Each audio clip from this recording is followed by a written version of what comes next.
Today, we're jumping right into a really divisive issue unfolding in India's capital. It's a story that's all about public space, safety, and compassion, and it's centered around the city's huge population of stray dogs. Okay, let's get into it. So let's start with a number, 6,000. That's how many stray dogs the Municipal Corporation of Delhi is planning to capture and move somewhere else in just 6 weeks. I mean, that is a staggering figure, and it really shows you the sheer scale of what they're trying to do, and exactly why it's causing such an uproar. And that number, well, it brings us to the core question here, the real heart of the debate. Is this whole operation a much-needed step to protect people from dog bites and keep public spaces clean? Or is it a harsh, maybe even unmanageable plan that completely overlooks more humane ways to solve the problem? We're going to break down both sides of this really complicated argument. To really get a handle on how we got to this point, we first have to understand what set off this latest massive push. So let's explore what's been a long-standing issue, Delhi's stray dog conundrum. You know, the thing that kicked all of this into high gear wasn't some citywide crisis. It actually started in a pretty high-profile spot, India's Supreme Court. Officials noticed more and more stray dogs roaming the court's own hallways. So they issued an order for covered trash bins to cut off the food supply. It seems like a small step, right? Just a hygiene thing. But that one single act really put a spotlight on the much, much bigger problem across the entire city. So, with the issue now on the national stage, city authorities had to come up with a formal response. Let's break down exactly what the city's official plan looks like. The Municipal Corporation of Delhi, the MCD, they've laid out a 4-part plan. First, huge capture drives. Second, they're trying to get government land to build new shelters. Third, and this is a really big one, they've told non-governmental organizations, or NGOs, that they have to stop releasing sterilized dogs back into their old territories. And finally, they're launching a new helpline that promises a 4-hour response to any reported dog bite.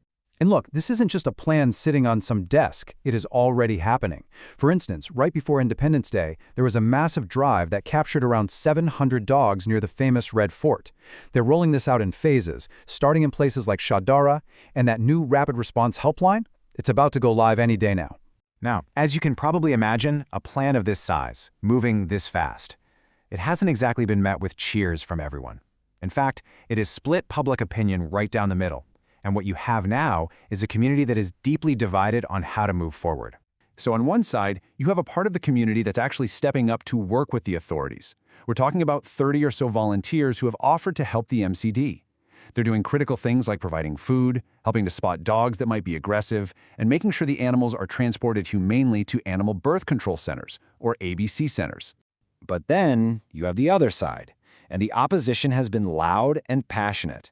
This quote from the veteran actress Sharmila Tagore, it just perfectly captures how many animal welfare advocates are feeling. They don't see this mass relocation as a solution at all. They see it as a betrayal of the city's most vulnerable animals. And this pushback isn't just coming from celebrities. A group of very well-respected Buddhist scholars has officially appealed to the Supreme Court. They're arguing for a totally different path, one rooted in compassion. They believe the real long-term fix isn't mass confinement, but a systematic program of sterilization and immunization. So this really boils the whole debate down to 2 totally different philosophies. The public safety argument is all about immediate action. Get the dogs off the street now to protect people. But the animal welfare argument is focused on a more long-term, sustainable approach that centers on sterilization and vaccination. So with such a clear divide, and with the city already taking action, where do things stand legally? Well, that brings us to our final section, the search for a solution. The intense debate and all these conflicting views have pushed this issue right to the top of India's judicial system. The whole thing has been sent to a special 3-judge bench of the Supreme Court.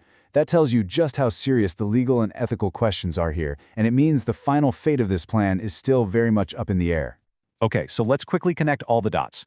We started with a simple rule about trash cans at the Supreme Court. That snowballed into these massive capture operations and a plan to move 6,000 dogs. We've seen community volunteers helping out, while at the same time prominent advocates and scholars are calling for a more compassionate approach. And it all leads to this high-stakes legal battle now sitting with a 3-judge bench. And this leaves us with the one big question at the heart of it all. What's happening in Delhi is a powerful, real-world example of a challenge that cities are facing all over the globe. And it forces us to ask, how should a modern city balance the safety of its people with its compassion for animals? That's a question that cities everywhere are still trying to figure out.